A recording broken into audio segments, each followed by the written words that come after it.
Hello students, मैं अंजलि पयाल स्वागत करती हूँ आपका आईसीटी वर्चुअल क्लासरूम देहरादून से। कैसे हैं आप सब लोग? उम्मीद करती हूँ आप सब लोग अच्छे होंगे और अपनी लाइफ में बहुत बेहतर कुछ कर रहे होंगे। आज हम बात कर रहे हैं क्लास 7th के साइंस की, और जैसा कि आप लोग जानते हैं चैप्टर चल रहा है एसिड बेस एंड सॉल्ट, यानी कि अम्ल क्षार और लवण के बारे में हम लोग बात कर रहे हैं। और बहुत सारे टॉपिक्स को पढ़ने के बाद, क्लास सेशन में कुछ क्वेश्चन आंसर्स को करने के बाद, आज के सेशन में कुछ और क्वेश्चंस पर हम लोग बात करते हैं। तो आइए चलते हैं, क्या क्या नए प्रश्न हैं। आप लोगों ने पुराने प्रश्नों को रिवाइज किया होगा, क्योंकि उनको मैं आपको पूछूंगी अभी प्रश्नों के उत्तर, तो आपको आंसर करना पड़ेगा। ठीक है, चलिए। कुछ क्वेश्चन आपने लास्ट सेशन में देखे थे, एक क्वेश्चन मैंने आपको करवाया था और उसका एक पार्ट मैंने आपको होमवर्क में दिया था। ठीक है, क्वेश्चन है आपका, name 3 types of salt, give 1 example of each type of salt. Okay, आपको क्या करना है, आपको सबसे पहले बताना है सॉल्ट के 3 टाइप, यानी कि लवण के 3 प्रकार क्या होते हैं वो आपको बताना है, और प्रत्येक का आपको उदाहरण भी देना है। तो मैंने आपको बताया था लवण कब बन रहे थे, जब अम्ल और क्षार की अभिक्रिया हो रही थी। ठीक है ना, अम्ल और क्षार की अभिक्रिया के फलस्वरूप आपका लवण बन रहा था। देन अगर अम्ल प्रबल प्रकृति का हुआ और क्षार आपका दुर्बल प्रकृति का है, तो बनने वाला जो लवण होगा वो कैसा होगा, अम्लीय प्रकृति का। क्यों? क्योंकि आपने स्ट्रॉन्ग एसिड लिया, यानी कि प्रबल अम्ल लिया है। ठीक है, सेकेंड वन, अगर आपका अम्ल जो है वो दुर्बल प्रकृति का है, यानी कि वीक है, और जो आपका बेस यानी कि क्षार है वो प्रबल प्रकृति का है, तो बनने वाला जो सॉल्ट होगा वो कैसा होगा, बेसिक नेचर का, यानी कि क्षारीय प्रकृति का होगा। तीसरा, जब अम्ल और क्षार दोनों की प्रकृति एक जैसी है, यानी कि आप क्या बोलेंगे कि उनकी स्ट्रेंथ एक जैसी है, तो बनने वाला जो सॉल्ट होगा आपका वो कैसा होगा, न्यूट्रल होगा, यानी कि उदासीन होगा। तो 3 प्रकार के हो गए, एसिडिक, बेसिक एंड न्यूट्रल, यानी कि अम्लीय लवण, क्षारीय लवण और उदासीन लवण। और तीनों के एग्जाम्पल मैंने बोला था होमवर्क में आप लोग देखेंगे। न्यूट्रल सॉल्ट का एग्जाम्पल है sodium chloride NaCl, acidic salt है आपका ammonium chloride, and basic salt sodium hydrogen carbonate यहाँ पर। देन आपका नेक्स्ट क्वेश्चन था, what is a salt, name any salt and give their formula. Okay, आपको क्या करना है, सॉल्ट के बारे में बताना है कि सॉल्ट क्या होता है। नेम एनी सॉल्ट, किसी एक लवण का नाम आपको बताना है और उसका फॉर्मूला भी लिखना है। ठीक है, चलिए तो प्रश्न लिखेंगे।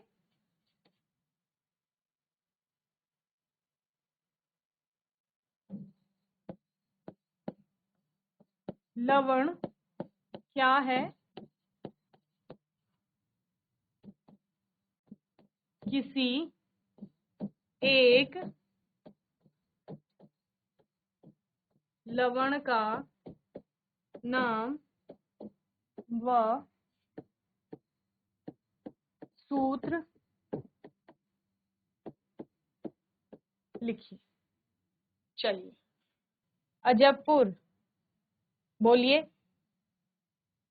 मैम हमारा lunch time. Good morning ma'am. Very good morning. Payal बात कर रहे हैं। मैम हमारा लंच टाइम हो रहा है। कितना टाइम और है अभी? मैम मैम 11 बजे। ठीक है, 11 बजे तक है। ब्रेक टाइम ओवर होगा, क्लास ज्वाइन करेंगे। ठीक है ना, और जो लोग फ्री बैठे हैं वो क्लास ओके ज्वाइन मैम। कर सकते हैं, तो डिसिप्लिन से बैठे रहेंगे। ओके, चलिए ma'am okay ma'am. Sit down.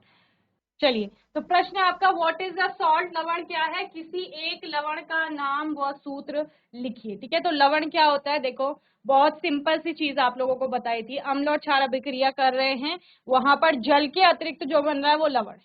ठीक है, उदासीनीकरण अभिक्रिया में 2 उत्पाद बनते हैं, एक जल है और दूसरा जल के अतिरिक्त जो बन रहा है उसको लवण कहा जा रहा है। ठीक है ना, लवण के 3 प्रकार आपने यहाँ पर देखे थे, और उसके अलावा सूत्र और नाम पूछा गया है। तो एक लवण सोडियम क्लोराइड हमारे घर में जो मिलता है, व्हाइट सॉल्ट जिसको हम कहते हैं, सफेद नमक, तो वही इसका एग्जाम्पल हो जाएगा। ठीक है ना, so a substance formed by the neutralization of an acid with a base is called salt। क्या कहा जा रहा है, a substance formed by the neutralization, उदासीनीकरण अभिक्रिया में उत्पन्न होने वाला एक पदार्थ जो कि अम्ल व क्षार की अभिक्रिया के पश्चात बन रहा है, उसी को क्या कहा जा रहा है? लवण कहा जा रहा है। ठीक है ना।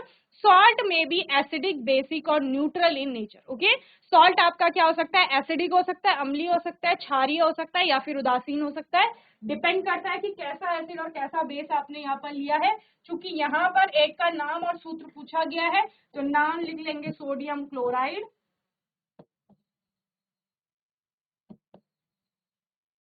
और फॉर्मूला हो जाएगा NaCl। ओके, चलिए, तो लवण क्या है आपका? GIC मटियाली, आवाज आ रही है? हाथ उठाएंगे आवाज आ रही है तो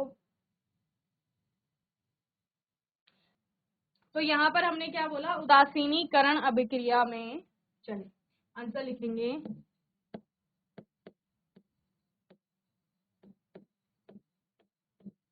इस प्रकार से भी आप लिख सकते हैं, उदासीनीकरण अभिक्रिया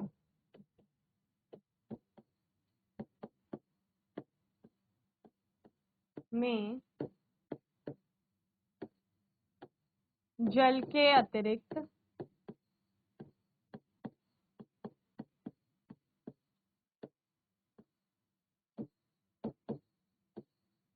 बनने वाला उत्पाद लवण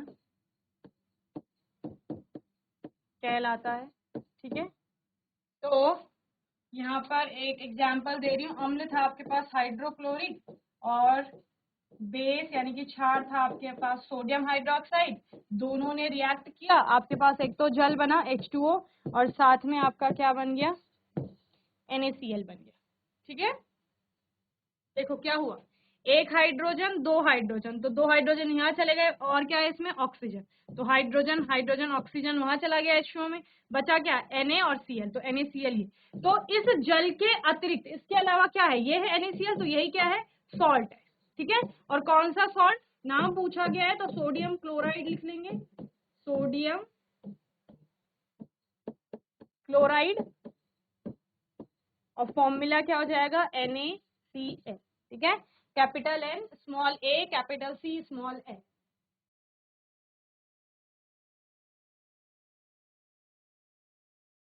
चलिए, दूसरा आप क्या लिख सकते हैं? जैसे यहाँ पर लिखा गया है कि अम्ल और क्षार की अभिक्रिया में बनने वाला जो उत्पाद है उसी को लवण कहा जाता है। ठीक है,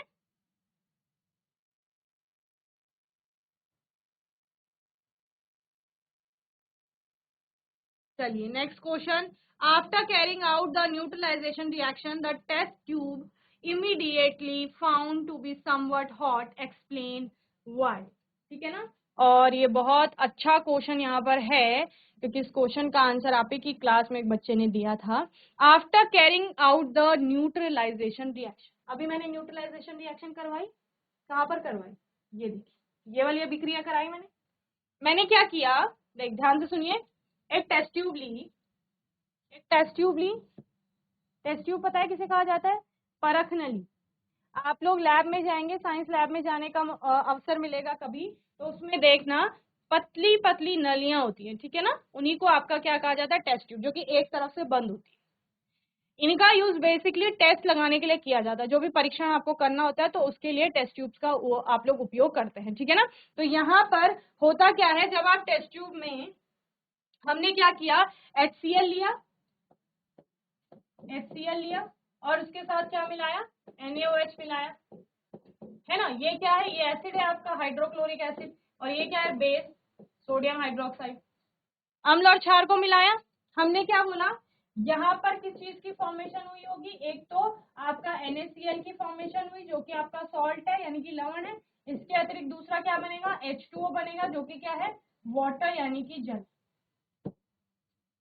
ठीक है, ये दोनों प्रोडक्ट है, यानी कि ये बन रहे हैं, बाद में बन रहे हैं। ये दोनों क्या है? रिएक्टेंट है, जो आपके पास पहले थे, इनिशियली जो आपने यूज किए थे। तो इन दोनों का यूज करके हमने ये दो चीजें बनाई थी। अब प्रश्न क्या कह रहा है? प्रश्न कह रहा है after carrying out the neutralization reaction, जब हम ये वाली अभिक्रिया कराते हैं, the test tube immediately found to be somewhat hot. Okay, क्या कहा जाता है? जब ये दोनों को मिलाया जा रहा है, आपने कुछ नहीं करना है, एक टेस्ट ट्यूब ली, उसमें थोड़ा सा HCl डाला, थोड़ा सा आपने NaOH डाला, एक एसिड डाला, एक बेस डाला। एसिड और बेस को मिलाने के बाद वहां पर न्यूट्रलाइजेशन रिएक्शन होती है, ठीक है, उदासीनीकरण अभिक्रिया हो रही है। उदासीनीकरण अभिक्रिया के दौरान जो टेस्ट ट्यूब है वो आपको थोड़ा थोड़ा कैसा प्रतीत होती है कि वो गर्म हो गई है, उसको छूने पर कैसा लगता है कि वो गर्म होगी। ऐसा क्यों हुआ? जबकि आपने हीट का कोई मीडियम यूज नहीं किया, यानी कि आपने उसको स्वयं से गर्म नहीं किया, ना ही आपने गैस जलाई, ना ही आपने बर्नर जलाया, स्पिरिट लैम्प, कुछ भी आपने यूज नहीं किया। तो ये एक्सप्लेन करना है कि ऐसा क्यों हुआ। एनीवन बताओ, कोई क्यों हुआ ऐसा?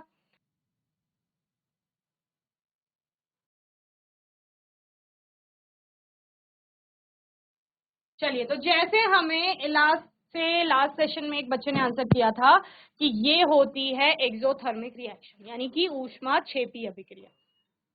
और ऊष्माक्षेपी अभिक्रिया में क्या होता है, प्रोडक्ट तो बन रहे हैं, इनके साथ साथ ऊष्मा भी उत्पन्न होती है, यानी कि हीट आपकी क्या होगी, रिलीज होगी या इवॉल्व होगी। तो ऊष्मा उत्पन्न हो रही है, और ऊष्मा उत्पन्न होगी तो टेम्परेचर बढ़ेगा, टेम्परेचर बढ़ा इसीलिए आपको टेस्ट ट्यूब कैसा फील हो रहा है, गरम गरम सा फील हो रहा है, ठीक है ना। तो बस इतना आसान सर, क्या आंसर है कि जो उदासीनीकरण अभिक्रिया है वो ऊष्माक्षेपी अभिक्रिया है, यानी उसमें उत्पाद के साथ साथ ऊष्मा भी उत्पन्न होती है, इसीलिए हमें जो परख नली है वो कैसी लग रही है, गर्म लग रही है। क्लियर? चलो, in neutralization reaction always produce or evolve, the evolved heat raises the temperature of the reaction mixture. Therefore if we touch the test tube immediately after the neutralization reaction it is found to be hot, ठीक है ना। तो अभिक्रिया होने के तुरंत बाद हम अगर परख नली को छुएंगे तो वो हमें कैसे प्रतीत होती है, गर्म लगती है, ठीक है। चलिए नोट करेंगे।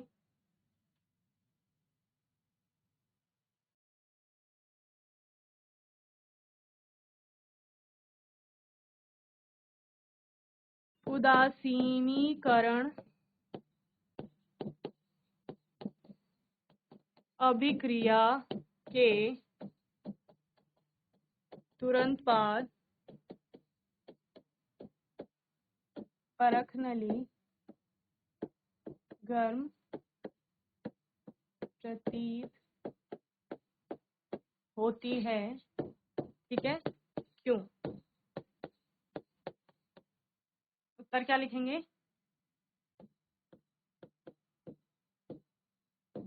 उदासीनीकरण अभिक्रिया में ऊष्मा उत्पन्न होती है जिससे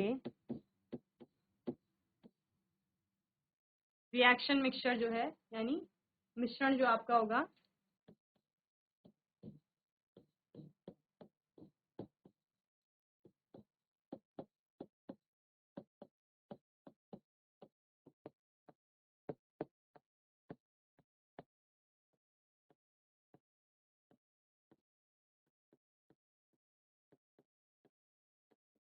परख नली का तापमान बढ़ जाता है, इसलिए वह गर्म प्रतीत होती है या गर्म लगती है, ठीक है ना। GIC देवल थाल आवाज आ रही है, हाथ उठाइए, आवाज आ रही है तो। GGIC अजबपुर आपको आवाज आ रही है, हाथ उठाइए, आवाज आ रही है। मैम मैम मतलब कि हमारी नहीं यहाँ पे क्लास चल रही है, इसलिए मैम हम इन क्वेश्चंस के जवाब नहीं दे पा रहे। ओके ओके, ठीक है, क्लास अटेंड करिए अपनी, ठीक है। Thank you. Okay ma'am. चलिए आंसर नोट करेंगे जल्दी से जो लोग क्लास अटेंड कर रहे हैं।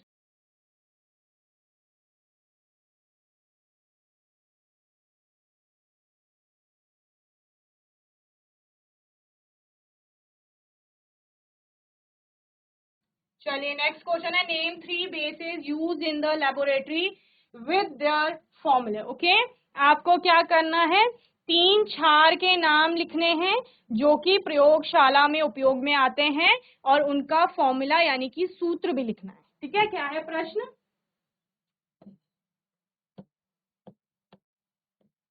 प्रयोगशाला में, मेरे को दिख रहे हैं, अभी भी बातें मत कीजिए।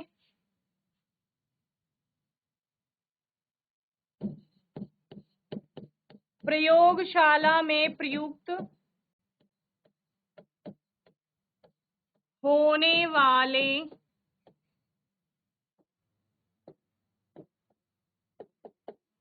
तीन क्षारकों के नाम व सूत्र लिखिए।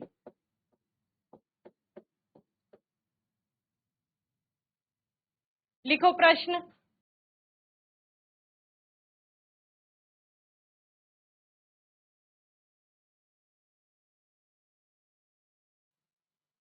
चलिए, तो क्या क्या है? सोडियम हाइड्रोक्साइड है, पोटेशियम हाइड्रोक्साइड है, बहुत सारे बेसेस हैं, ठीक है ना, जिनका यूज किया जाता है यहाँ पर। अमोनियम हाइड्रोक्साइड है। Bases which are mostly use in laboratory as below, प्रयोगशाला में प्रयुक्त होने वाले कुछ यहाँ पर आप क्षार बताए गए हैं, जैसे sodium hydroxide NaOH, calcium hydroxide CaOH का होल टॉइस, ammonium hydroxide NH4OH, potassium hydroxide आ जाएगा KOH।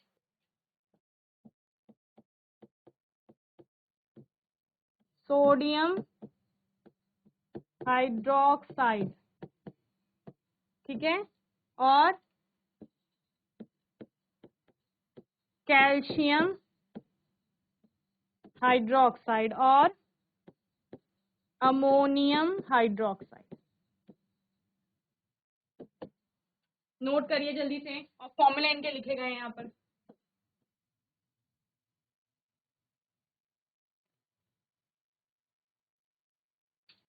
नेक्स्ट क्वेश्चन ट्रू और फॉल्स है, होमवर्क में करके लाएंगे ये पूरा, ठीक है ना। क्या है? सत्य असत्य। सत्य असत्य क्या होता है?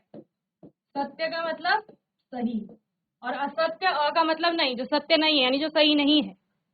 तो सही गलत कैसे बताओगे? जब चैप्टर पढ़ लिए, कॉन्सेप्ट क्लियर हैं, तो उसके बेसिस पर हम बता पाएंगे कि ये वाला स्टेटमेंट सही है या गलत है।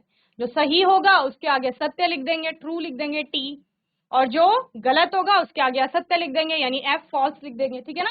तो पहली स्टेटमेंट है nitric acid turns red litmus blue, ठीक है ना। नाइट्रिक पर ध्यान दो या दो, एसिड पर ध्यान। एसिड आपका लाल लिटमस को नीले में बदल देता है, क्या ये सही है या गलत है?